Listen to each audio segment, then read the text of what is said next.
Here with me today is Ray Theed from Spare Key, a very unique nonprofit here in St. Paul that found a very specific need and developed a way to be of service. Welcome. Thank you. Thanks for having us here. Thanks for your interest.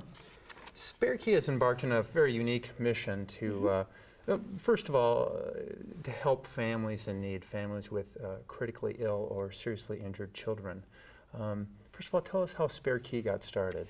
It's a very interesting story. Spare Key originated because of a family, actually because of a little boy named Darian Quiche.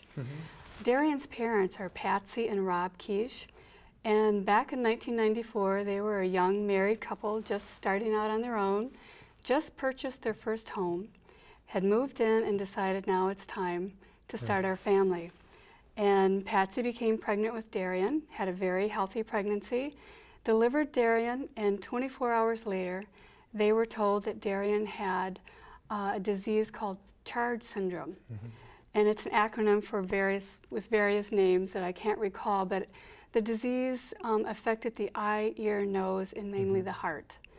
And because of this, over the next 2.5 years, Darian went through 11 major surgeries, 5 of them open heart surgeries, and he passed away on his 11th surgery. And Patsy and Rob, during that 2.5 years, were in and out of the hospital with Darian for 86 days. Wow. And oftentimes for 10 days or 3 weeks or more at a time. After Darian passed, Patsy and Rob sat down and decided that they wanted to do something with all they had learned through this experience of being with a sick child. And they wanted to give back because during their time with Darian, they faced a few times the prospect of losing their home. And they faced not being able to make their utility payments and mortgage payments. And Patsy was a teacher at the time and Rob worked retail.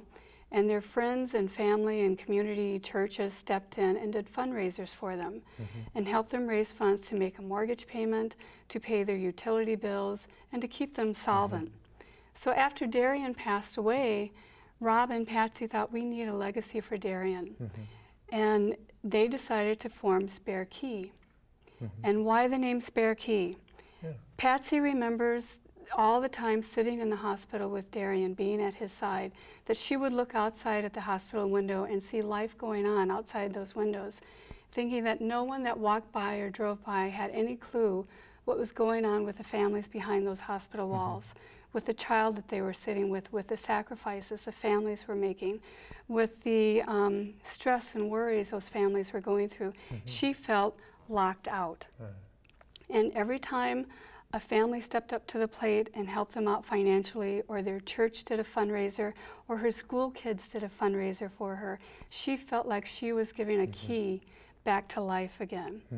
So she chose the name Spare Key because she wanted someone to feel the same relief that when you felt locked out of your home, locked out of your car, and you found that spare key, that's the relief she wanted people to feel.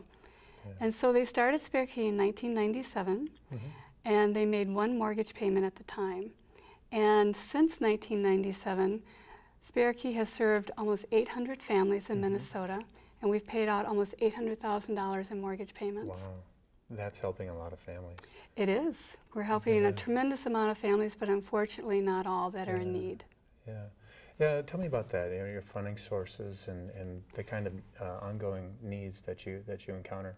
Well, originally Spare Key started out, and the major donor for Spare Key happened to be the mortgage industry because of our focus of our program, making a mortgage payment, helping to keep families with critically ill or seriously injured kids in their home, you know, so that when the child was released from the hospital, they would have a home to go back to and not have to worry so much about losing their home. So the mortgage industry was very interested in this program and was a huge supporter.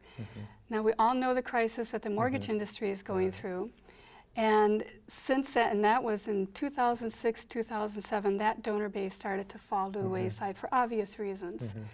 So since then we've diversified our donor base, and our major source of donations are the individual donor, grant writing, corporate contributions, and family foundations.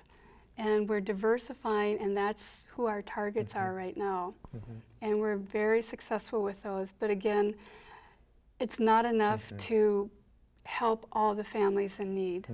And when I say that, there is an average with Children's Hospital alone, Minneapolis Children's and St. Paul Children's Hospitals. They have on average 700 families that admit children into the hospital with hospital stays of 3 weeks or more. 700 families a year. Wow. We help about 150 families a year. And we can help them Just all. one hospital is 800. Wow. Right, right. That's just one hospital. We also work with Mayo Clinic, we work with Fairview, we work with the university. But this report came from Children's. Right. Now tell me, you've certainly over the years been involved in a lot of stories of families and families' lives being changed forever. Yes. If you wouldn't mind sharing some of the most inspiring or heart-wrenching Well, stories. the story since I've been with SPNN, which has been about a year now, I have my two favorite stories that I thought were very inspirational.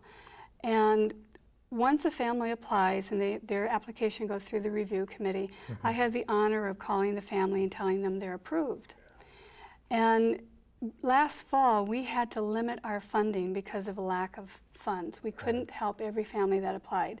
So we had to go through a lottery system and literally choose families that would be applied or approved for a donation.